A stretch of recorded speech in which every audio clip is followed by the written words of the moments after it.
Hello everyone, thank you for joining me as we talk about the MSQ for Dawntrail and the future of Final Fantasy XIV as a whole. It's been a little while since I did one of these videos, I'm sorry about that, but now that we have 7.2 out, it seems like it's a really good time to digest what we have so far and have a discussion about what we might think about it and just how much farther we have to go. This is really more of a brief review of what I personally think of the MSQ, the story-wise anyway, and the direction that the story's going. So please take what I say with a grain of salt. And without further ado, let's go ahead and talk about Dawntrail.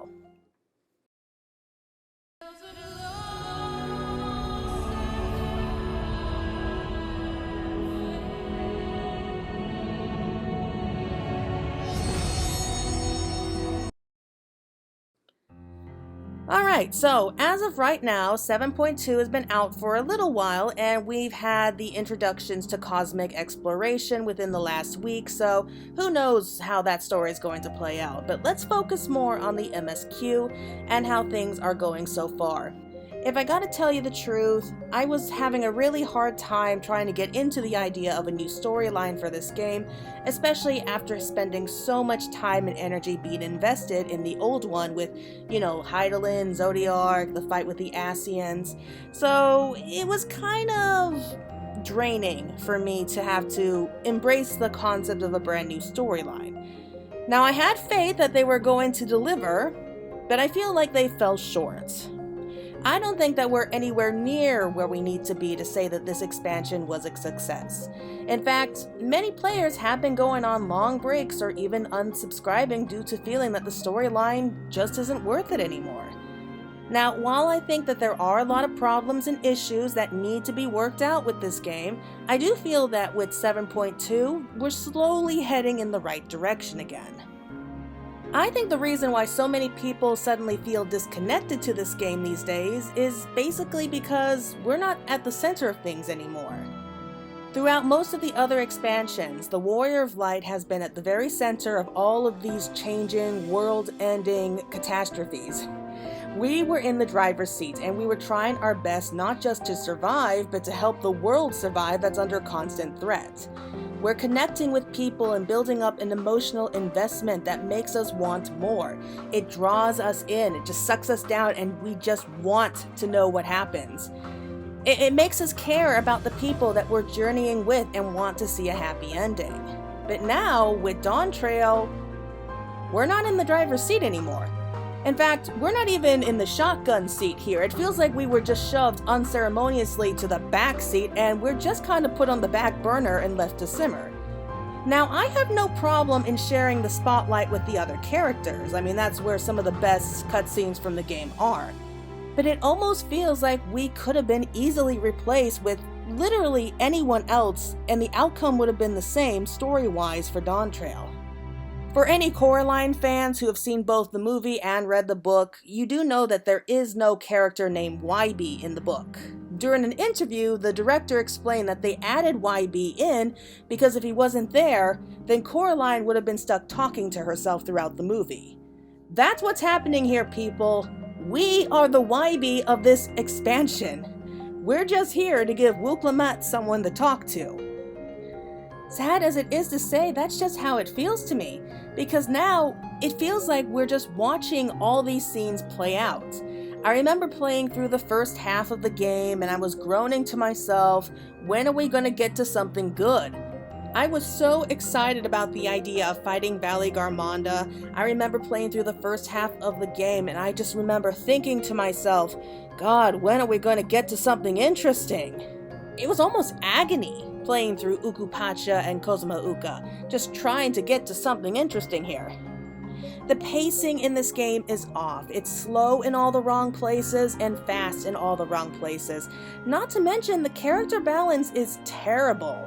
Like Wuk Lamat. Now initially, I did think that she had potential to be a great character, and I get what they were trying to do. They were trying to make it feel like the Warrior of Light was stepping back and more into a mentor-like role. But they didn't do it well, to say the least. Instead, it feels like during the entire adventure, we were less like a mentor and maybe more of an assigned babysitter with her. Now, I'm not necessarily blaming her for it. She's a victim of poor writing, like what happened with Lise in Stormblood. They gave her way too much screen time and were practically forcing important lessons down our throats constantly. Like, if you have to repeat the theme of a story more than twice in my book, then you're gonna lose the audience interest. Especially since the lessons that they were talking about, while they're still important, these were lessons that the Warrior of Light learned a long time ago. Such as getting to know others, their cultures and traditions, the concept of life and death, hearing both sides of a story. These are things that we already know, and therefore, we're not going to really pay attention. It's not going to keep us invested in the story. Maybe if they had us actually conversing with options and opinions instead of just listening to Wuk Lamat talk the whole time, maybe have us give her some sparring lessons in between trials. I don't know, it might have done more to help us feel like we were more of a mentor. Examples could have been like, maybe we went with her to the valley to catch an alpaca. We go ahead and catch one first, thus giving us our first mounts for the expansion at the same time, and then giving her some pointers in catching her own. Instead, that whole scene was done completely off screen. Or maybe have us, team up when Bakul Jaja is holding her birth father hostage. I mean, literally, earlier in the game, she struggled against him. Not just struggled, she couldn't land a scratch on him. In fact, her weapon was damaged. Like, how does she go from that to suddenly being able to fight off not only Bakul Jaja, but a legion of Mamuja? Like, that doesn't make any sense here. I think it probably would have been a lot more believable if we took on the role of fighting off Bakul Jaja while she focused more on rescuing her birth father. If they had done that, then I think it would have been a better way to show her own trust in her own judgment, being able to fight and be able to trust other people rather than trying to show off fighting against a whole army by herself. And it's another thing, why was Bakul Jaja not kicked out of the race to begin with? I mean, they go out of their way to explain that if he tries to take the keystones by force, then it's an immediate disqualification. That's what happened to Zeroja anyway. And yet this guy ends up getting away with not only attacking other claimants, he kidnaps them, he steals keystones, and literally almost caused a nationwide catastrophe by releasing Valley Garmanda. Why wasn't Galu Jaja on the case and say, nope, this guy is way too dangerous for the throne. Okay, he needs to be disqualified. But no, that does not happen. He's pretty much allowed to do whatever he wants until the very end. And not only that, speaking of Galu Jaja, why was this guy willing to wait so long to decide upon a successor? He has 3 children. He should have been preparing all 3 of them for taking care of the nation after he was gone. I'm not saying that he had to choose one of them to become the next Dawn servants. Maybe he could have had something like the House of Lords or something back in Ishgard. Like they have a group of people who were ruling it. I mean, he had literal years to prepare them and get them to learn important lessons rather than just make them wait until one of his heads dies and then, go ahead and set up this whole contest. Maybe look more into ruling together and focus on improving their teamwork and working together and coming up with creative solutions to difficult problems. I don't know where they went wrong with that. I mean, had he done things that way and just spent years dedicating himself to making sure that his kids understood those lessons right away, we could have avoided the whole rite of succession and instead focused more on the problems the nation faces as a whole today. Perhaps the Scions would called in for help in dealing with Valley Garmanda from the very beginning. We worked together with them to bring down the beast once and for all, and instead we may have learned that Valley Garmanda was a creature that appeared decades before with no rhyme or reason, which leads us on a journey of self-discovery across Taral until we reach the City of Gold, maybe hidden below Taral, or maybe behind the waterfalls of Kozumauka. That's what I first thought of when I first saw the trailer. That maybe the City of Gold was hidden behind those waterfalls. Had things gone out that way, then maybe we would have gotten to Solution 9 way before the first half of the game. Maybe we would have found out right away that this was the remnants of a lost world. We spend a lot more time getting to know the Alexandrians, maybe have more time to meet with Sphene and really build up a connection with her. Now, I did like what they did in 7.2, where they did give us more time to start to build up more of a bond with the real Sphene. Though personally, I feel like they should have added in the real Sphene much sooner, maybe even as part of the main expansion. Maybe the concept of having us focus more on her, the real Sphene, versus her AI counterparts, rather than having the endless Sphene as a foil for Wuk Lamat. Because despite everything, I just don't believe that the two of them have a real connection. I don't feel any real chemistry between them. Again, it's not necessarily Wuk Lamat's fault. It's just that I have a hard time believing that she could really connect and understand what Sphene went through. She didn't live through a war or the near destruction of her world. She didn't have years of struggle to keep her people safe and see just what happened that would lead her down such a dark path and resort to such desperate measures. I think the Warrior of Light is someone who would be better able to relate to either or both Sphenes, given that they had been through wars, struggles, seen so many sacrifices for their sakes, while trying to keep their people together and rebuild their lives. I think it would have been a lot more relatable to us as the Warrior of Light to connect with the real Sphene and build up a relationship like that. It also would have given us a reason to want to help the Alexandrians aside from dealing from the dome because the Roja wanted the city's technology for himself. Maybe if we had changed the focus more to Solution 9 much earlier, we could have had extra time and story content for both Kryl and Erenvel, since we were promised more screen time from them, and it just didn't pay off. They said that the story was written by two different groups, and honestly, it shows. The rite of succession dragged on for far too long, we get a rushed Western cowboy interlude, and then we shift to a futuristic neon world of Solution 9? I mean, it's a lot to take in.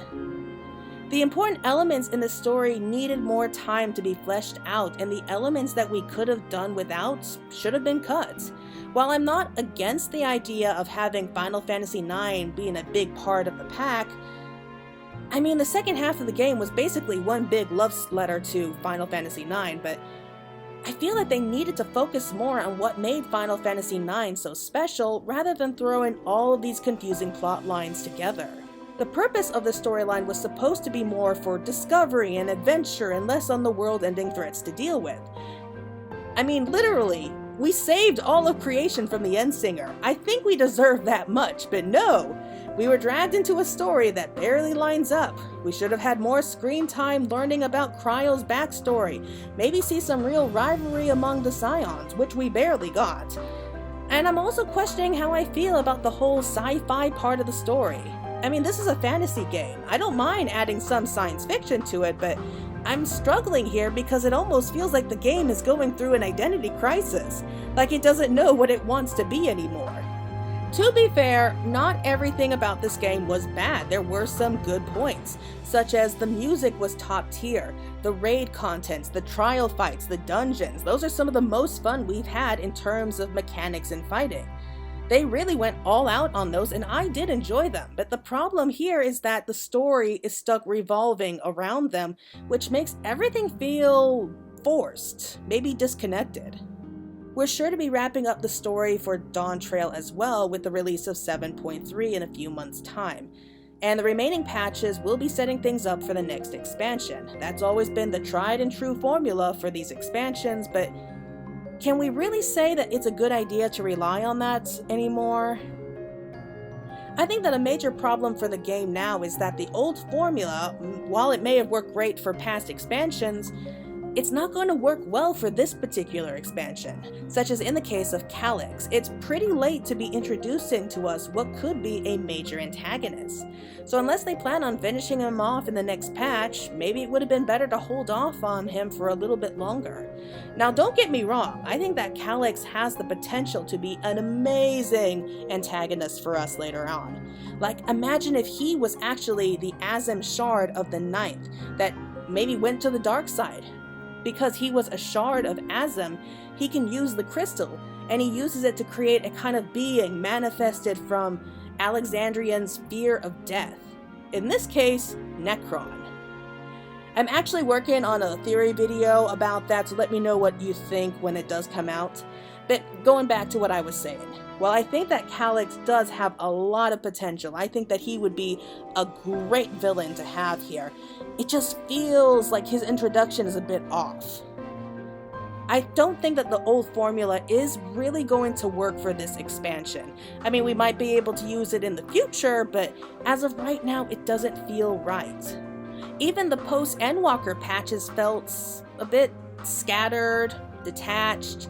It honestly could have been structured differently to better prepare us for Dawntrail. In fact, while I did enjoy the storyline for helping Vitra rescue his sister and us going into the void, meeting Zero, going up against the Archfiends, I almost feel like maybe it would have been better used as a raid series rather than part of the MSQ. Instead, maybe the MSQ should have been more focused on, I don't know, maybe meeting delegates from Taral. Maybe they found out about how the Warrior of Light and the Scions saved the entire star from the final days. Maybe they were sent here to be able to speak with them in person and talk about their problems with Valley Garmanda, maybe some other issues that are going on in Tuliolo. So instead of spending so much time traveling to the Void, I think that time could have been better spent focusing on building up the hype for going to the New World instead.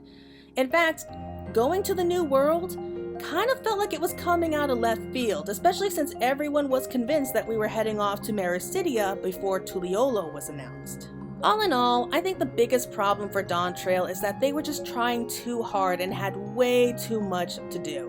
Rather than focus on the few things they promised us, they spread themselves out too thin in trying to build up new storylines in a way that they didn't leave us with the impact that they could have had. Instead, they should have been focusing more on introducing things like new characters, maybe even wrapping up stories for some of the other Scions. While I do love them, might be time for a few of them to take a step back for a while. Maybe occasionally bringing them back in future expansions like what was done with Justinian. I am more hopeful now after seeing where we're heading with 7.2. Well, it's focusing more on just that, telling us a good story and moving us back to the front seat instead of just the bystander in this game. There is a lot of work to do if they want to try and save this expansion in the future of this game, but I do like to think that they are turning in the right direction, so here's hoping that they keep at it. And they give us another incredible story that we wish that we can enjoy for the first time all over again. Anyway, that's it for now for my brief review on the game itself. I know that I could have gone into more details about the pros and cons, which there are enough for both, but I just wanted to cover the more important parts of it now and maybe just rant a little bit about it. I have finally caught up with all the content in the game for right now, so I'm planning on going back to doing some more lore and prediction videos for the time being, so I hope that you're all looking forward to that and what my crazy imagination can come up with in terms of theories of what could be waiting for us.